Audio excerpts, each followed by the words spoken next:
July 22nd, 23rd, headline in Cleveland, Ohio. Hilarities, commentaries, come the fudge out. Come hang out, have a smoke, hear some jokes, pad up the envelope a little bit, and, make sure you give me the hands. Now we'll go back to the end. Yes.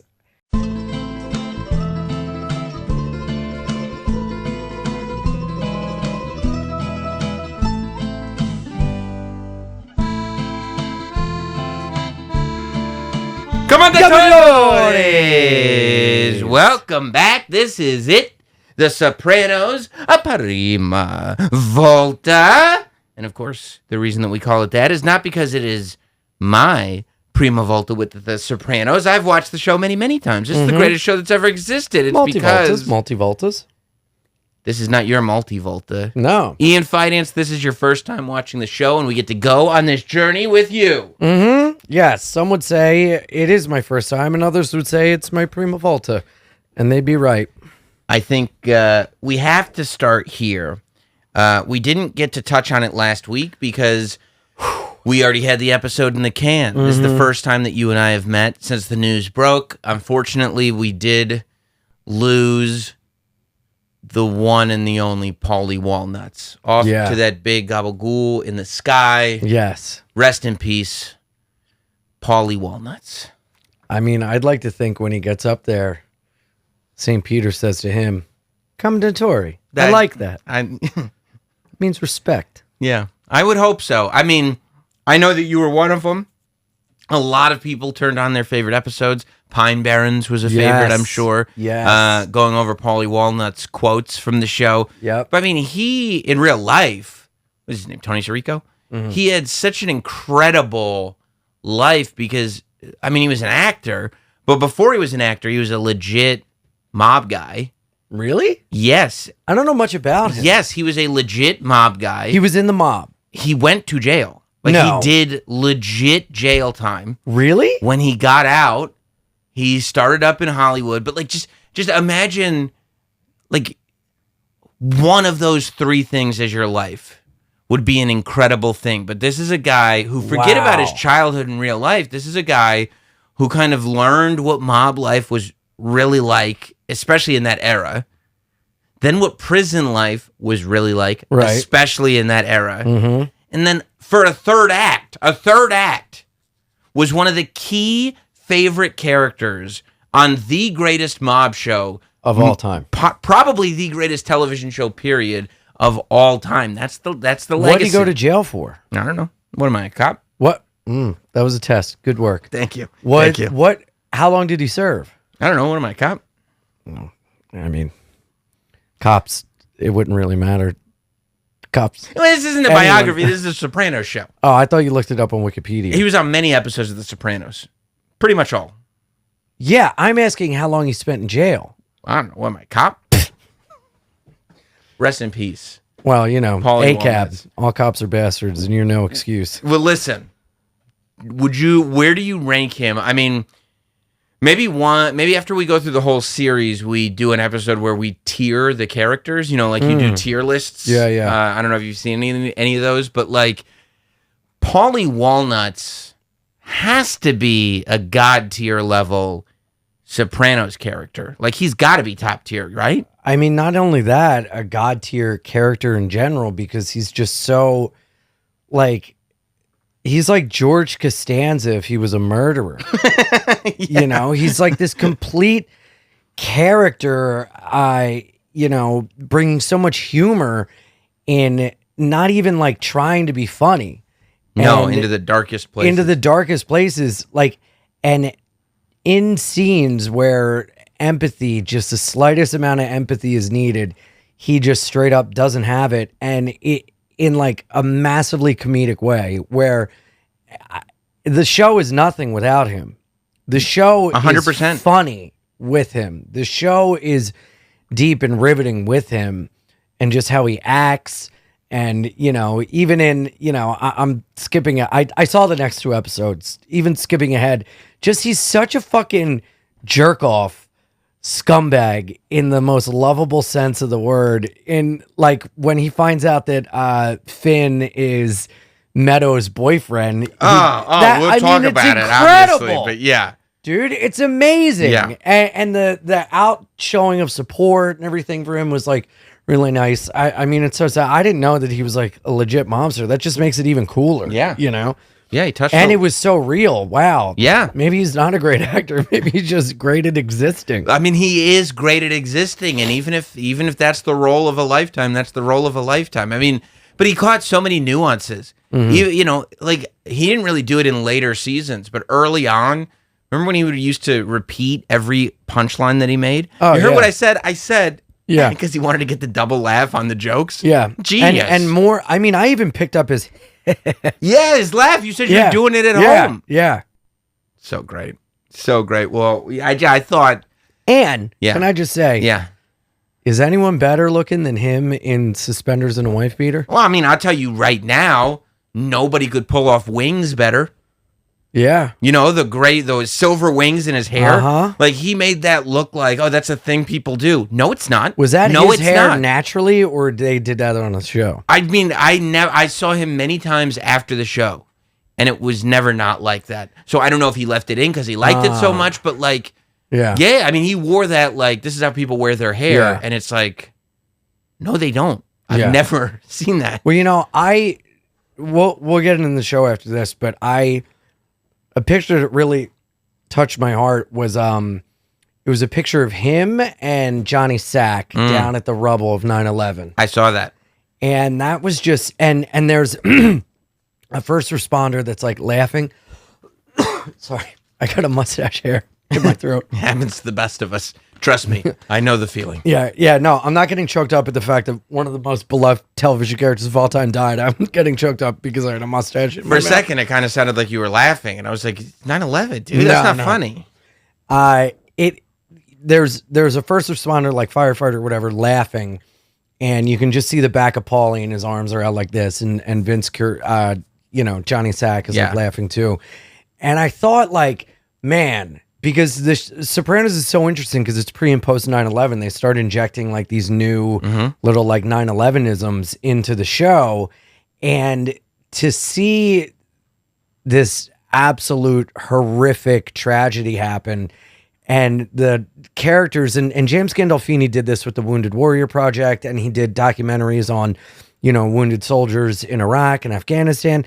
But to see these guys who obviously they're like blue collar, like heroes, like a guy's guy, like to see them recognize that and harness that and go, I'm going to go down there and make these people smile. I'm going to go make people feel good. I have like a duty to not just be an actor. I have kind of like a duty to my fellow man to do some charity and some good. And that always really touches me because they don't have to do that, and not every actor does. And for them to recognize the importance and impact of that show and their characters and to go, in just the most horrible situation possible and put a smile on someone's face who was digging their friends' bodies out of rubble is so powerful and wonderful. And I really, really love that. Especially, I mean, it's New York, right? It's a very East Coast centric show. So the fact that they gave back to New York and everything. Yeah. Well, speaking of comedy, I felt like this episode, today we're here to talk about season 5, episode 8. The name of the episode is Marco Polo. Yes. You know who wrote the episode?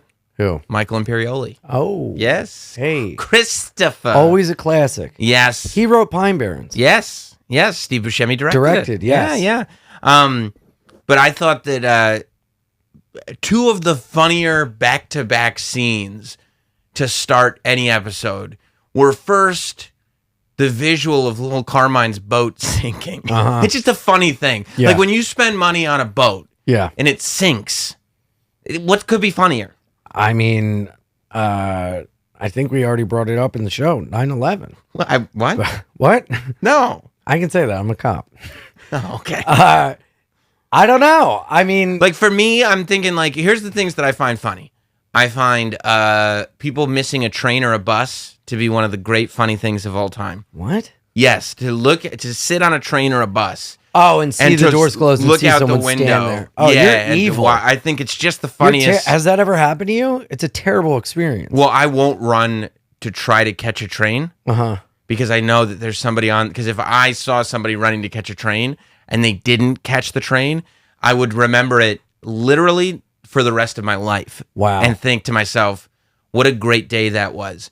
When I was in middle school, like I mean maybe 7th or 8th grade, and I remember that one day we had a new bus driver, and in the morning before school started, he drove right past a bus stop, and I looked at all those kids at the bus stop, look at the bus and watch it go away, and like have their hands in the air, and they didn't get on the bus. I gotta tell you something, Ian.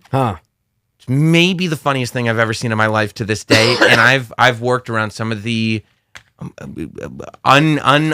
inarguably the funniest people on the planet. I've interacted with them. Nobody's come close to all those kids missing the bus. So I love when people miss a bus or a train. I love when a truck goes through an overpass and it tears the roof off.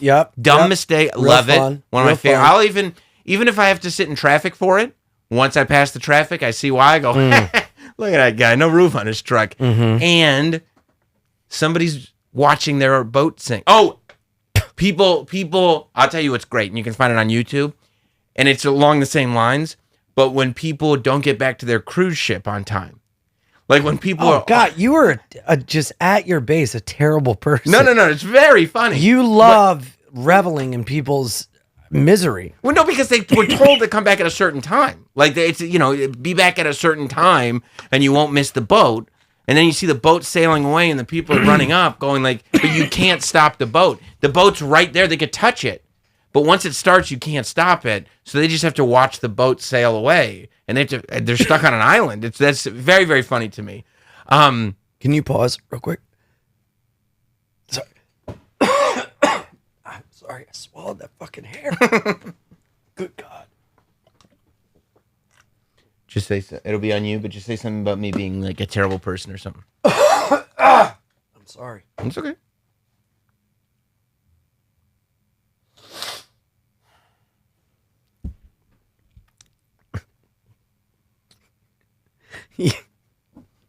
You are. No, I'm not. I'm not. You are a terrible person. It's the boat. It's going away. And one of the other things that I just find funny is the idea sinking boat. It's somebody watching their own boat. Like in Caddyshack when Smells smashes it with the thing and it like Titanic. falls. I thought that movie was so fun. No, like when somebody buys a boat and then they have to watch it from the shore as it sinks. A little Carmine watching his boat sink. How often does this happen in your life that it has become a pillar of your cornerstone of your sense of humor? It's not that it happens so much, but it's like when I see somebody's boat, I go like, how funny would it be if it sank right now? You know what I mean? So like the thought occurs to me. I found little Carmine's boat sinking to be one of the great funny things ever. Well, my question is, humor aside, why did it sink? What was... Well, some of this stuff was confusing to me this episode. I wonder, and I'd love your opinion on it, if you think Johnny Sack sank the boat. He said it was sailing fine. He brought it all the way from Miami. Everything was fine. And then now it's sinking all of a sudden. But why would Johnny Sack sink it? Well, there's tension between Little Carmine and Johnny Sack, of course. Because Johnny Sack feels it should be him and not Little Carmine. Well, and it dates back. Yeah, I mean, it's a struggle for power. It's who's taking over deals. It's don't forget they killed what's her name all naked after getting out of the shower. Oh, Lorraine. Lorraine. That causes tension. So I think, and the scene right before the boat sinking, Carmine is telling those dudes like, "I'm in charge now. Don't worry about Johnny." And I think that was the show's way of letting the audience know this is Johnny's doing. The other thing that I found hilarious back to back to start the show is, I mean, AJ, this doesn't make me a bad person. AJ playing the drum while Hugh falls. And seeing Hugh that's what I like. I like people falling off roofs. That's falling. funny. Falling is funny. Yeah. Falling to me, that is funnier than the boat. The noise they make when they hit. That's funny. That's funny. Like that woman smashing the grapes and falling. When you made those noises, I knew exactly who you were talking about. Exactly. Oh, Oh, I can't breathe. Yeah. Well, AJ playing the drums. You know, I actually thought about this with AJ because AJ is a fuck up through and through, and he is, you know, an underachiever and a cheater and a da da da da da. But I really feel for AJ in a way because do you remember he got really close to Jackie Aprile? Yeah. And Jackie died. And that was like another relationship destroyed by his father's profession. Yeah. And again, like AJ suffers, and like to deal with the loss of someone is incredibly tough. So I imagine that played into AJ being such a fuckhead because he has no outlet to express himself and with his feelings as well. I don't know if he has the capacity to recognize those feelings, but yeah, I mean, it's when you're traumatized and also stupid, it's double tough. Yeah. And I mean, you know, from your own experience. I wasn't traumatized. You are the only thing. It did good. Yeah, no, I think that there's a lot to that. I think, you know, AJ is, you know, we give him a lot of flack, but he's dealing with these circumstances that are insane. There's darkness and violence and death all around him. There's a very toxic relationship between his parents. And yeah, I mean, I guess I never even thought of that, but Jackie Jr. dying, like, most kids at that age don't have to deal with that kind of loss. Yeah, and they like really bonded over football. And he's like, young. Like, an old person dying, you could wrap your head around. But as a kid, you know, this older kid, really, that you were idolizing a little bit, just being dead. Yeah. And it was like he took a genuine interest in AJ. And like, and nobody I don't know if it was genuine because he wanted to get in Meadows' pants or not. But it is a thing of like, you know, that struck me the other day because I rewatched a couple older episodes. Nice. And, you know, it not being my Prima Volta anymore, it kind of made me see things in a different way. In a multi-volta? Multi-volta. Yeah, no, I get that. And now he's sitting there going like, every time I play drums, is my grandpa going to fall off the roof? Yeah, right. You know, it's bad. But what we do Drum roll off the roof, please. What we do learn when we get to the hospital... Oh, dude, the conversation between Carmela and her mom. I mean, come on. Is so manipulative. Yeah, we thought Tony was dealing with narcissism, but maybe the reason Carm is attracted to Tony is because she also grew up with a narcissist. Totally, yeah. And I mean, her bringing up the fact that Tony shouldn't go, and also going, oh, you never want to have your partner die. Well, you lucked out. You don't have a partner anymore. And then being like, Tony shouldn't go to the party, and Carm is like, yeah, you know, that is something to think about. And then she goes, well, what about the party? And she goes, we're having the party. And she goes, and you've made the right decision. Just like so fucking manipulative. So manipulative. Yeah. And even from the top though, when she's like, I never wanted to lose a partner because then I would have to live missing them. And it's like, your husband is in the hospital and you're making this about your pain. Wow, yeah, you're right. You know? And he didn't even die yet. He's not even close to death. Yeah. He's fine. He just fell off the roof and landed in the bushes. Yeah. And went, Yeah. No, I mean, both those things struck me. Yeah. So many people in the show, if there's one common thread, it's that they all have the innate ability to bring it back to themselves. Yeah, that makes me, I really think that David Chase's mom did a number on him. Oh, wow. Every maternal figure on the show is a narcissist. Wow. Well, thank God for Mrs. Chase because that gave us the greatest show of all time. Hell of a program. Yeah. Good work, lady. Yeah. But then before we can even get to the party, speaking of dysfunctional family members, Junior decides decides they're too old for surprise parties. Yeah, and he ruins the surprise with poor Hugh. What does he call it? He doesn't say party. He doesn't say get together. He said not bonanza. He says something. Ah, shit. I wish I'd written down the word because I got soiree? No. But he does he goes and then you just see Bobby going, Junior. Yeah. And Hugh is like, what the fuck? Yeah. Why is Junior Soprano reaching out to me? Like, when was the last time they chummed it up? Well, why do you think Junior did that? Why did Junior spoil the surprise party? Because Junior is miserable. No one's throwing him a surprise party. Junior makes everything about him. And, I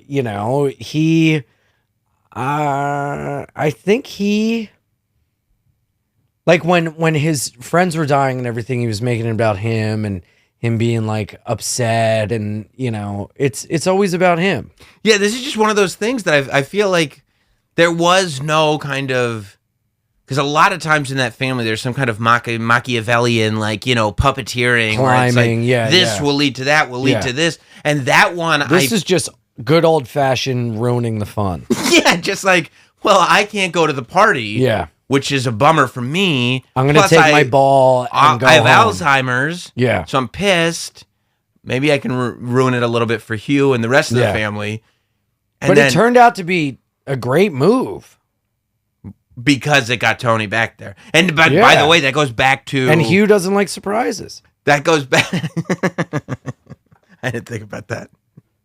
But that goes back to the writing on the show. Like, okay, how do we get Hugh to want Tony at the party if it's a surprise party? A lazy writer would have been like, well, let's just not make it a surprise party. But Michael Imperioli would have been like, well, what if it is a surprise party and Junior's been kind of in the background? What a little cameo he had in this episode. Yeah, strong, no longer in the episode, just that little piece. And also, man, again, fucking Tony the scumbag, dude. Which Tony? Soprano. Tony S. Tony S. Tony Uncle Johnny. Carm comes over. First of all, his place is a fucking mess, which is hilarious. It's like a college kid. She breaks it to him. You can't come. I don't want you there. And then I forget who he's talking to, but he's like, I made the decision. I shouldn't go. Well, first he goes, oh, I decided when we split up, I wasn't going to go. Yeah. Like, and then he gets surprised. You're having a party? Yeah. And then he later has the conversation. No, I decided I wasn't going to go. Yeah. Again, going back right to the manipulation. So childlike. But then so they go to the dinner, and Hugo is sitting there going like he's definitely sure that Tony's coming. He when AJ goes, "Who's Dr. Fago?" She's like, what's his name? Like, Faggio. It's Faggio. Yeah. And Hugh is not interested in these highfalutin guests. Good. I like you. And then he's like, he got a case of the crabs when we were out there. And AJ's like, yeah, that's cool. Yeah, what'd he say? He called him like the East River or something? Yeah. But then when Hugh finds out that Tony's not invited, he loses it. He's had enough. Blows a gasket. Which is what I've told you before. That's why I love Hugh. That like Hugh will sit back and take it until he's had enough, and then he tells him at dinner, it's a crock of shit. He says, yeah. No, good for him, man. And it is kind of true, I mean, Carm sucks now. Does Carm suck now? Do you think Carm sucks post guidance counselor, or do you think Carm sucks in general post Tony? Carm sucks post Tony. Carm sucks Furio. Carm sucks every season after 1 and 2. Carm sucks. You don't like Carm having an independent sexual identity. I don't like Carm leaving her man.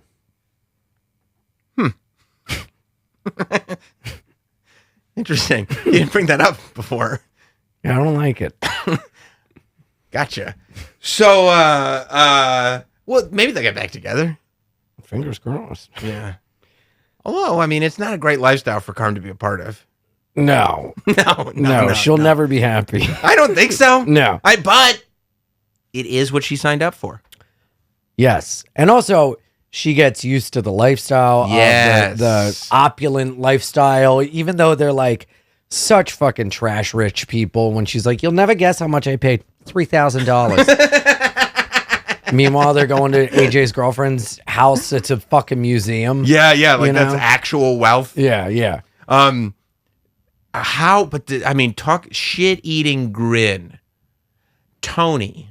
Oh, when dude. Carm has to come crawling back. Bro. And also, I love when Tony walks into the party, big swinging dick, shoving sausage in people's face. And then that stupid Dr. Fagioli is really the first part of his last name. Let's You don't like him? No. You don't like him? No, he's like Carm. He sucks. You really, because when we first started doing the show, you were like, Carm's the Yeah, best. yeah. Well, people change. I guess they do. But I will say they really dolled her up recently. And the fucking shot they use on the little HBO app of like the screen grab, the thumbnail, she looks hot, man. Yeah, she does. Hair slicked back. Woo, woo, woo. Woo, woo, woo, woo, woo, woo, woo. Sexy train all aboard. Chugga, chugga, chugga, chugga, pussy. Yeah, he does. But before Tony Soprano shows up to the party, Tony Blundetto shows up. He shows up early. He brings the kids, puts the kids in he drops the kids off at the pool. And then he asks Carmela, what can I do? Which, does that feel, what do you think Tony Blundetto's motivations are when he first gets there? Is he there to help Carm with the party? I thought so. What are you thinking? Well, I mean, I think that everybody on this show is so in their own little world. I think that he's even convinced himself. I think he's there to let his kids play in that swimming pool. Like, get the kids out of my hair. I'm going to go early because I think that when he says, "What can I do?" Like, that's not. He kind of gives up quick. What can I do? And then he goes, "Can I fix you a cocktail?" You know, and already he's and when she says now, no, he doesn't read the room. She goes, "Now?" No. He doesn't read the room. He starts fixing himself a cocktail. Right. Okay. All right. I get that. You know what I mean? That's the way I thought he was just overwhelmed with everything because it reminded him of the family he doesn't have. And every time he's around Tony in his life, he sees what he could have had if things went down different. And that's why I thought he got kind of, not disheveled. He got kind of dejected in a way. And kind of that's why he gave up. Yeah. Yeah. And I mean, we've already heard at the beginning, Tony B says he wants more on his plate. He shows up to the house. He's got his old mob suits kind of back on. The transition is happening, the T-shirt and the suit and everything. But yeah, I mean, I think that conversation in the kitchen says a lot when he's talking about, like, when he's looking around and he's kind of pricing the house. Yeah. You know what I mean? He's thinking about how much everything costs. Yeah, yeah. When he sees Meadow, when he looks at Meadow in the kitchen, how did you take it? Again, like, he looks at Tony in his life wistfully, you know. He looks at it like, man, you know, he doesn't even know where his daughter is, and he wasn't there for his daughter. He wasn't there for his kids, and you know, every time he's around that family, he sees what could have been if things went down different. I think it really affects him when he sees Meadow. Yeah, and again, like that thing of like Tony saw Meadow in that young stripper, which is why he beat the shit out of Ralph. You know, that's right. Right? Yeah, definitely. Yeah. Yep. Yeah, and Sylvia goes, I mean, he killed a stripper for no reason. But yeah, and then it's so funny how Meadow is like a conduit for so many like accessing like these almost like innocent protective emotions in a way. She is that sort of angelic daughter figure for everyone. And I agree with you 100%. I think Tony B looks at her and is like, if I hadn't gone to jail, my daughter would have been like that because I would have been here for her and she would have been the smart, attractive. And what I thought was fucked up too was at the party, because I think Tony recognizes that, and to keep this hierarchy going where like, don't forget, I'm the boss, I love you, but I'm better than you. He has Meadow sit on his lap and like kind of really rubs it in that I have a daughter and that I get to kiss her and call her my baby and everything, like right in front of Tony B. Right, like Tony B is having that intellectual conversation with her where Meadow has gone full woke. Yeah. And then that's when Tony S comes in and kind of interrupts them, and he gets to do all the real like daddy stuff. It's not like, hey, what are we all talking about? He's coming in. He makes her revert back to a little girl.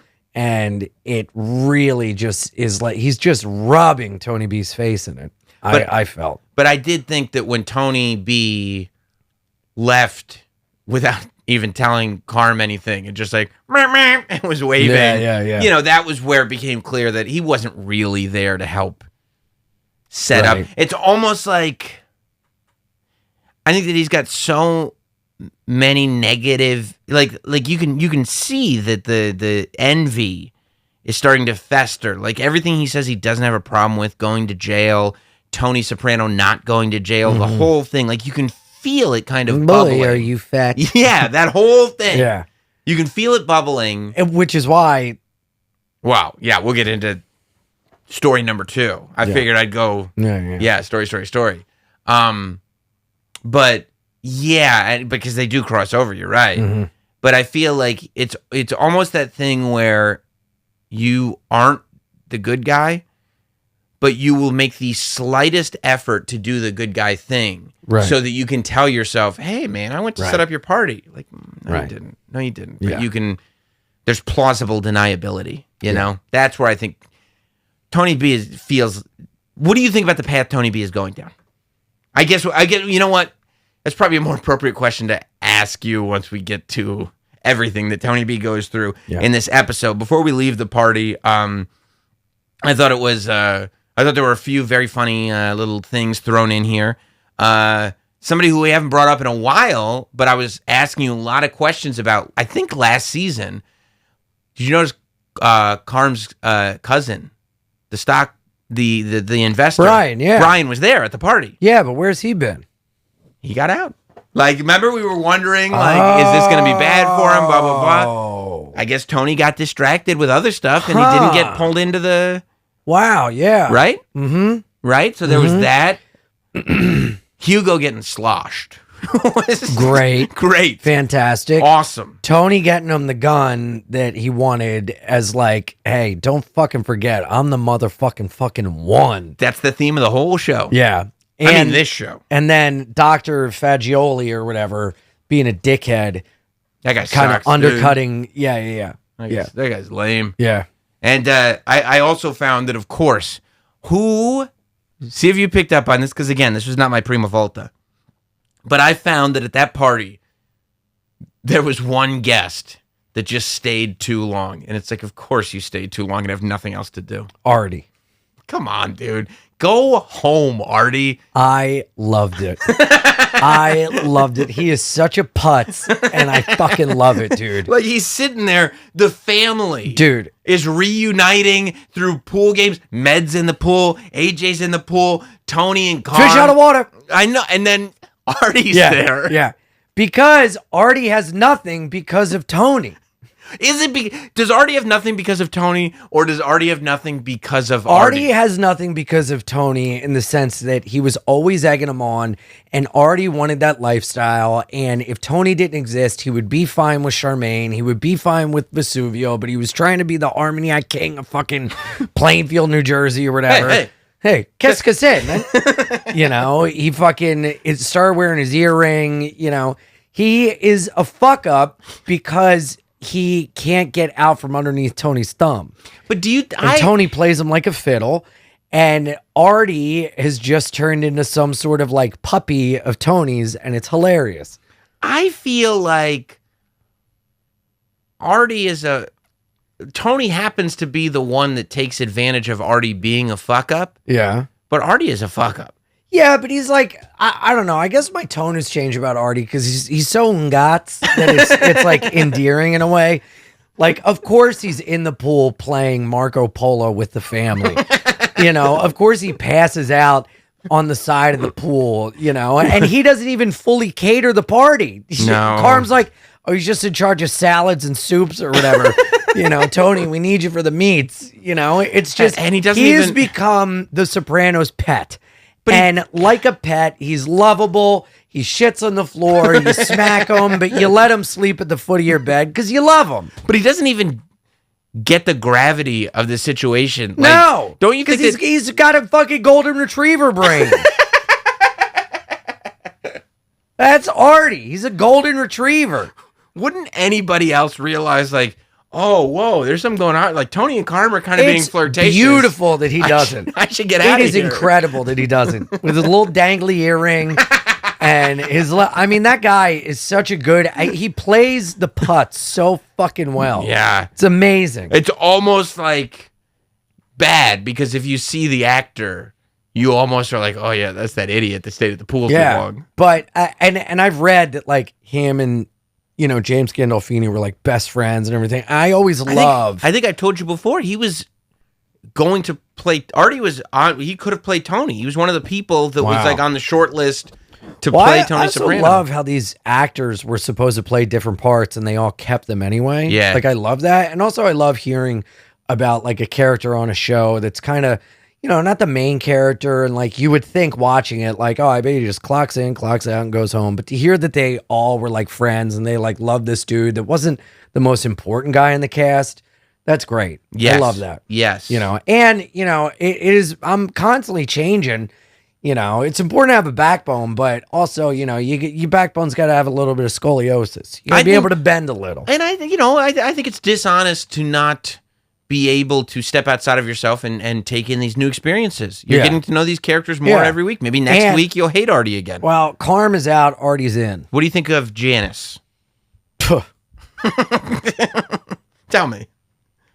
I mean, Janice is tough because as a practicing Muslim, she's a snake, which I love, but she's a fat pig, which is haram.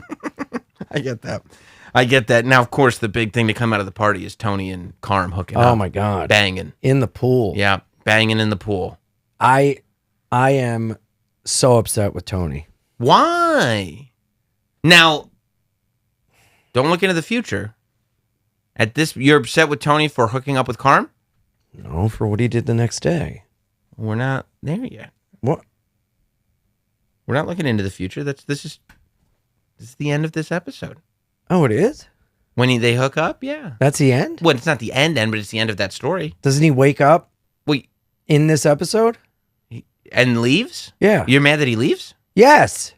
What's he gonna do? Stay in the house? Yes. Science say he doesn't live there. He's got... Fuck you. Don't fucking play dumb. Whoa! Don't play coy. Don't play like this is your first Prima Volta. This is your multi-Volta.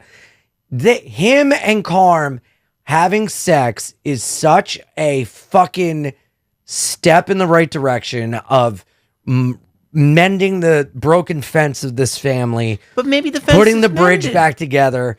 And Tony, yet again, shits where he eats. He fucking burns a bridge. He fucks it up when all he had to do was stay and be the fucking husband he signed up to be. He left in a very loving way, I found. You're such a piece of shit, and I know you're fucking doing this on purpose, but you know I love love.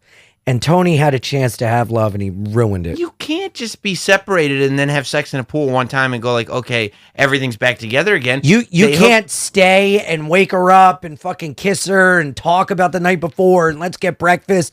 Hey, I've been thinking, why don't I come over one night a week and we'll have dinner? Hey, we're doing one night a week. Why don't we all go to the wind sail place? What's the name? The Wind Chime Hotel that they were gonna get. The Cap Icebreakers. You want him to White Caps. You think after having sex in a pool one time, he should go out and buy White Caps again? Yes. It's a house. It's his family. No, I understand, but like, don't you like things take time? Like, you got to be yes, cool. And this is the first step. But allow it to be the first step. You want it to be allow it to be the first step by not leaving, by kissing her and going, "Hey, last night was great. I don't want to cramp your style. I'm so glad that you came back and invited me. I love you. I love your dad. But I'm not going to be un gato. I'm going to let you have your space." He leaves, but he goes, asshole. He goes, shh. He's Asshole. very nice when he leaves. Asshole. He's not an asshole when he leaves. You're doing this on purpose. I know you. I don't like it. I don't think he was an asshole when he left. You're an asshole. No, you are. Why don't you go watch someone fall off a boat again or miss a bus? I don't want to watch him fall off a boat. You want to watch people not catch buses and then not go home to their family and have sex with their wife that they're separated from and then kiss the next day to make things better. You don't want that because you like when people suffer. He caressed her on his way out. No, not enough. You can't just be like, hey, we're not separated anymore because we had sex one time. No, but it's the first step towards mending that bridge. But he didn't do anything to like blow the bridge up. You're just so full of shit, and you know that you're egging me on. No, I'm not. Yeah, oh yeah. Because he didn't even say anything mean. He wasn't like, oh, that was a mistake. I'm not doing that again. He was just like, oh, that was great. And then he left. No, Shh, don't you don't fuck your wife for the first time in fucking, I don't know, maybe years after she kicked you out, after she can't take it anymore. And you don't fuck your wife and just leave. You fuck her and you tell her you love her. You make love to her. First of all, you don't even fuck her. You make love to her. Yeah, they might have made love. We you don't make know. love to her. They could have made love. Or she could have gotten what she wanted, which was a real roughhousing. Yeah, something that stupid guidance counselor wasn't capable of giving her. Yeah, that fucking pussy one. He'd read her another poem. Exactly. Or fucking, The Crucible or some bullshit. Yeah, why don't you go read another book, Yeah. asshole? He's a Dr. Fagioli. So we'll see what happens there. Obviously, you have low expectations. Yeah, Tony's a dickhead. Speaking of ex-wives or widows, we see things are going pretty well for Angie Bompacero. Oh, yeah, that's right. She's running got the auto body shop. Auto body shop, which Yep. Tony, again, comes and blows through and fucking uses. And What are you talking about? He Fucking- hooked her up with the job. and then, What's with you not liking Tony all of a sudden? What's his name? Frank Vincent, what's his name Phil? on the show? Phil Leotardo. How about that humidity? Best fucking opening to a character of all time. I mean, you haven't even scratched the surface on Phil Really? Leotardo. Oh, there's so much coming. Oh my God, I can't wait. That guy rules. But he got the gig for Yeah, Angie. and then Phil's being a dickhead, wanting more. I don't like it. That's on Phil, not Tony. And Yeah, Tony but- said, you got to handle it. Yeah, Tony could have stepped in. What, is Tony give her the gig so that he can do the work? When you have underlings, you give them the work so it's done, not so you can sit there. If you had to sit there and do all the Tony- heavy lifting Tony's for them, on thin ice you with could have me. just done it yourself, clearly. Tony is on thin ice with me. Clearly. And you have now taken my role of defending Tony. Because you're being unreasonable. I'm finally Financially. I'm financially admitting that Tony is a fucking scorpion. Told you. Yeah, look. And now you're defending, saying that he's a frog. Well, you said that he's going through Angie Bompacero's body shop. Yeah. And I say, no, he's throwing a little business her way. He's going to have to cover it. But it was his body shop. He's the one who hooked her up. Yeah, but he could stop Phil from being a dickhead. And he doesn't. What does he do? He sends Tony B down to take care of it. Yeah, and Tony B doesn't do shit. Well, what are we going to start a war over a $2,000 factory seat? Let's start a war over something else.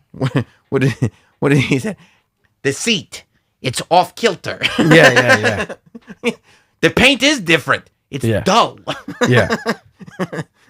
Great A moron. He's such an asshole. Yeah. Phil Leotardo is such an love ass.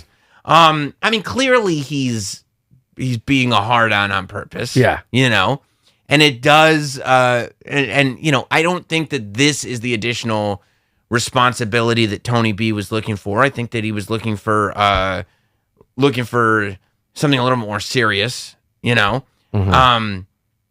I think it is very telling when Tony Soprano assigns Tony B, and then he goes, I think we can go get an ice cream. And Tony B's like, okay, whatever. When they're on the phone together, and Tony Soprano is just trying to be like friends with him. Oh, I thought Tony was lonely again and he wanted Yeah. someone. He can reach out, but he can't be vulnerable enough to say, I want you to come and spend time with me. So he just says these things, hoping the other person will go, do you want me to come over and hang out? Right. Yeah, no. I think so. Yeah, I think so. But also he doesn't And again, want... fuck Tony for not being able to be like, do you just want to hang out? Well, yeah, because he's the boss too. That's the difficult part about being the boss. Whatever. You can't be the boss and then be like, yo, you want to just be boys? And then also be like, hey, you can't call me fat. You know what I mean? Because he's the boss. He's the motherfucking fucking one. I guess. You just on an anti-Tony kick. Yeah. Well, it all leads to Tony B saying there's nothing wrong with the car. So he does step in. Tony Soprano does send Tony B to step in. Tony Soprano does the right thing. Fair. Okay. Tony B turns down New York. They want him to kill Peeps. Yeah. They want him to off Peeps, who Tony B had a little interaction with. Peeps seemed like he liked Tony B. That was Peeps right at the auto body shop when Phil was criticizing him for the eye rolling. Was it? I thought it was. I could be wrong. Could be wrong. Maybe. Dave, could be wrong. Maybe. But yeah, he first he turns him down. And then he gets very frustrated at the party. And then Yes, he realizes, I got to fucking make a move. And then what really gets him is his kids pointing out how rich they are. Oh, God, that was so sad. That was so sad. They were on his floor. He's got so much he won't even notice. I don't want to come back here. And then they go to that shot, that upward shot of just everything just hitting Tony B after he got out of jail and everything. So sad, man. That's heartbreaking. Don't forget how hard he had to work to make those kids exist in the first place. Remember? He had to sneak his jism out of the jail. Oh, yeah. Remember that? Wow. Yeah. And now they're sitting there bitching that they don't have a Sopranos. Wasn't Ralph's kid's name Justin? I'm not sure about that. Could be. But yeah, and that's why I think when he's sitting there watching Rompo Peel or whoever he was watching the next morning, sitting across the kitchen table from his mother, he's like, forget it. I got to go do this. I got to make some money. Yeah. And he goes and he kills Peeps and a prostitute. Hey, Tony, what do you say? Boom. What do you think, because you're on a very anti-Tony Soprano kick, so now's a very good time to ask you. Do you think it really was just something Tony B had to do? Like he wasn't getting what was due to him? He has to do this because he has to, or what's is it a the move? mistake? Why did New York want him dead? Peeps? Yeah. I think it probably has to do with the tension that started at the beginning of the episode that were set up. Oh, with Johnny Sack. Johnny Sack, because Peeps is one of Johnny Sack's guys. You know, because but Johnny Sack got Peeps's boat. No, Johnny Sack got Lil Carmine's boat. Right, so like Lil Carmine, the guys that Lil Carmine was talking to, those are the guys that set up Tony B to get Peeps. Peeps was with Phil Leotardo, who is Johnny Sack's guy. Mm-hmm. So Peeps is over here in this faction. Mm-hmm. Johnny Sack's faction and Lil Carmine's faction are the ones that called up Tony B. Mm-hmm. So I think they wanted to get some action done to one of Johnny Sack's guys. To get Johnny Sack back for sinking the thing. Without it coming back on them, they got this guy from Jersey to do it. Right. Not that they wanted anybody to specifically know who it was, but they at least wanted to be able to say it wasn't us. If somebody saw it, they washed their gotcha. hands with it. Which, of course, and then you get back to the genius, they roll over his foot. Jesus Christ. Wild. Roll over his foot, and he's got to limp away. So going back to the original question then. Do you think this was something that Tony B had to do, or do you think this was a mistake and he needs to be more patient? Or are you back to where you were last week, where you just wish that he had the massage table back? I mean, I don't know. After that shot. Okay, here's the first question, Ian. I'm sorry for jumping all over the place. Here's the question where we'll start. Do you think there is a possibility that Tony B and Kim reunite and they do the massage business? I'd love that. Do you think so? I love that. But do you think it will happen? No. No, I don't think so either. Do you think, given that, Tony B did the right thing here or bad choice? If you're going to go in, man, you got to go all in. You got to, like Blake Lively said in The Town, smoke it to the filter. What does that mean in this context? If you're going to do it all, you got to do it. If you're going to do something, do it all. Fucking burn it to the butt. But you're now taking you're taking a job from somebody that's not your boss. Right. And you're interfering in your boss's business, hypothetically. You know, Tony's going to have to do business with New York. Now Tony B is involved in New York's affairs. Well, why'd they go to Tony B and not fucking Christopher or Paulie or something? They probably thought that Tony B was more likely to do it. Don't forget there was the connection from jail. Yeah. Look, man, I think Tony B had to do it because he's been straddling these two worlds, and what better way to fucking dive in? And also, his kids hit him.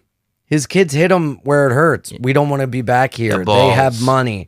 So he goes, you know what? I'll make some fucking money and I don't care how. Yeah. And I think that's the place where we find Tony B. Well, you think it's going to work out for Tony B? I hope. I didn't ask if you hoped that it's going to work out for Tony B. What's the difference between a hope and a thought? Well, you could hope that something will happen because you would like it to happen, but that doesn't mean that you think it will. You would just like it to. Well, what if I put the power of positive thinking in the air? The show was on 20 years ago. Well, I haven't seen it, and I don't know how Wait it a minute. ends. Is this your Prima Volta? My Prima Volta. I had no idea. Well, I'll tell you what. Why don't we keep documenting Yes. your trip But I through just the want to series? put it in the universe. Tony B is going to be great. He's going to, make everyone proud. Him, Christopher, and Tony, Uncle Johnny, are going to be the three-headed face of the Jersey Mafia. They're going to kill Johnny Sack, absorb Leotardo, murder Carmine, Lil Carmine, and become the kings of New Jersey and New York. And then they're going to invite me to go to dinner.